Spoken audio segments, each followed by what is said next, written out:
बहू के गणेश जी।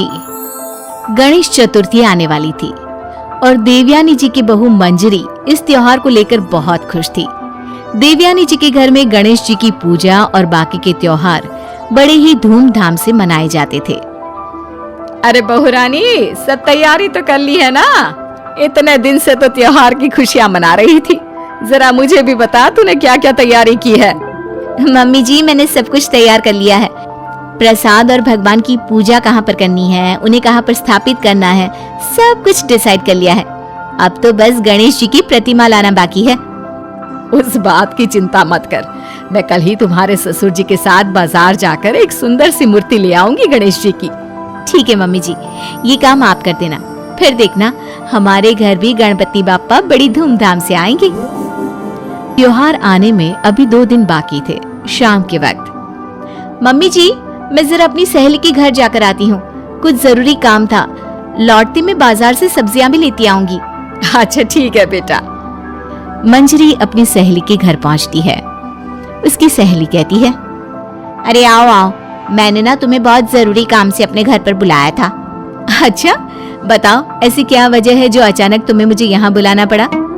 देखो मंजरी, मैं खुद से ही मिट्टी लेकर आई और मैंने उससे गणेश जी बनाए। वो तो ठीक है, पर इतनी मेहनत करने की क्या जरूरत थी? बाजार में देखती इतने सुंदर सुंदर गणेश जी की मूर्तियां मिल रही है। वही तो तुम समझ नहीं रही हो। अरे बाजार में जो मूर्तियां मिलती है ना, वो प्लास्टर ऑफ पेरिस की बनी होती है। जानती हो कितना नुकसान पहुंचाती है हमारी नदियों को। अरे हमें क्या, सारी दुनिया ही तो ये सब करती है। एक अकेले तुम्हारे और मेरे मिट्टी के मूर्ति काम कर लेने से कौन सी नदियों का नुकसान पहुंचना कम हो जाने वाला है? बस यही समझाने के लिए तुम्हें अपने घर बुलाया था। देखो, मैं तो कहती हूँ तुम भी अपनी मूर्ति खुद से बना लो। अरे नहीं नहीं, मुझसे इतनी मेहनत नहीं होती। कौन इतना काम करे? वैसे भी ससुराल में काम कम है क्या? और मेरी सासू माँ ने तो सारी की सारी जिम्मेदारी मेरे ऊपर छोड़ दी है। जैसी तुम्हारी इच्छा। मैं तो चाहती थी कि इस बार तुम भी अपने गणेश जी खुद ही बना लेती। इसके बाद मंजरी वापस अपने घर लौट जाती है और घर लौटकर ये बात अपने पति महेश को बताती है। जानती हो, मेरी सहेली मुझसे मिट्टी के गणेश बनाने के लिए कह रही थी। अरे ये तो बहुत अच्छा आइडिया है, तो मैं अपनी सहेली की बात मान लेनी चाहिए थी। अरे लेकिन उसमें कितनी मेहनत लगती है और कितने सारे काम करने बाकी हैं अभी। अच्छा तो फिर ठीक है, जैसा तुम्हें ठीक लगे। अगले दिन सुबह के वक्त मंजरी गाय को खाना देने के लिए अपने घर से बाहर आती है। उसे अपने घर के पास सड़क पर दूर खड़ी एक गाय नजर आती है। मंजरी उसके पास खाना देने गई। उसने देखा कि गाय वहां सड़क पर पड़े प्लास्टिक के डिब्बे को चबा रही थी और देखते ही देखते वो डिब्बा गाय के गले में जाकर अटक गया। अरे कोई मदद करो, देखो ये गाय मर जाएगी, इसके गले में प्लास्टिक का डिब्बा अटका है। अरे बहन जी, ये तो रोज का काम है। कोई ना कोई कचरा प्लास्टिक यहाँ वहाँ फेंक देता है और बेचारे इन जानवरों के लिए मुसीबत हो जाती है। तभी मंजरी की आवाज सुनकर उसका पति महेश वहाँ पर आ जाता है। अरे क्या हुआ? सब ठीक तो है ना? इतने जोर से क्यों चिल्ला रही हो? अजी देखो ना, इस गाय के गले में प्लास्टिक अटक गई है। किसी भी तरह से बाहर निकालो, वरना ये बेचारी मर जाएगी। तुम चिंता मत करो, मैं कुछ करता हूँ। महेश किसी तरह गाय के मुंह से प्लास्टिक का डिब्बा निकाल देता है।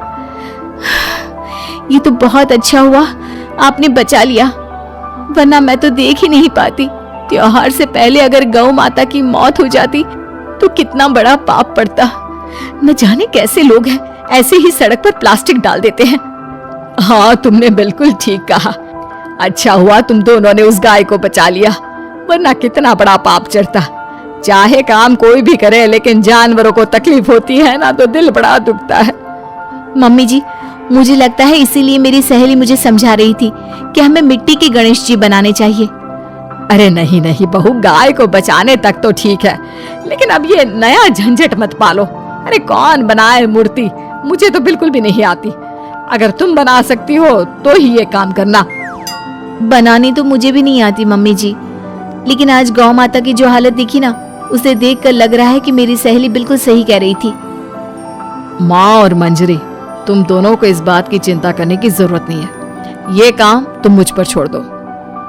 लेकिन क्या करने वाले हो आप? हाँ बेटा, जरा हमें भी तो बताओ क्या करने वाले हो। माँ बस आप ना शाम तक का इंतजार करो, फिर देखना। मंजरी और देवयानी जी को कुछ भी समझ में नहीं आता, लेकिन वो महेश के कहे अनुसार शाम होने का इंतजार करती है। शाम को जब महेश ऑफिस से लौटकर घर वापस आता है तो एक पैकेट में बहुत सारी गिल्ली मिट्टी लेकर आता है। अरे महेश बेटा, इतनी सारी मिट्टी क्यों लेकर आए हो? माँ, ये इको फ्रेंडली गणेश जी बनाना था ना, इसलिए। हाँ, लेकिन बहू ने बताया था ना कि उसे बनाना नहीं आता, और मुझे तो बिल्कुल भी नहीं आता बेटा। माँ, मैंने उसका इंतजाम भी कर दिया है। वो भला कैसे? ये देखो, YouTube पर अच्छी तरह से दिखाया हुआ है कि मिट्टी से गणेश कैसे बनाना है। अब हम दोनों मिलकर मिट्टी के सुंदर से गणेश बनाएंगे और अपने एनवायरनमेंट की सुरक्षा करेंगे। YouTube का वीडियो देख देख कर महेश और मंजरी ने गणेश जी की बड़ी ही सुंदर सी प्रतिमा बना ली। मंजरी ने अपने मोहल्ले की कुछ औरतों को भी वहां पर बुला लिया और उन सब ने मिलकर गणेश जी की खूबसूरत प्रतिमाएं बनाई। अरे वाह बेटा, ये भी खूब रही। भला हो उस गौ माता का, जिसकी हमने जान तो बचाई, पर बदले में वो हमें कितना अच्छा ज्ञान देकर गई। बिल्कुल ठीक कहती है मम्मी जी। और देखिए तो, इस बार वाले मेरे भगवान हर बार के भगवान से कितने ज्यादा सुंदर है। इस बार तो गणेश चतुर्थी का मजा ही आ गया। दोस्तों, कैसे लगे कहानियाँ? अगर कहानियाँ अच्छी है तो ऐसे ही और भी कहानियाँ देखने के लिए चैनल को सब्सक्राइब कीजिए और लाइक शेयर करके चैनल के साथ जुड़े रहिए। धन्यवाद।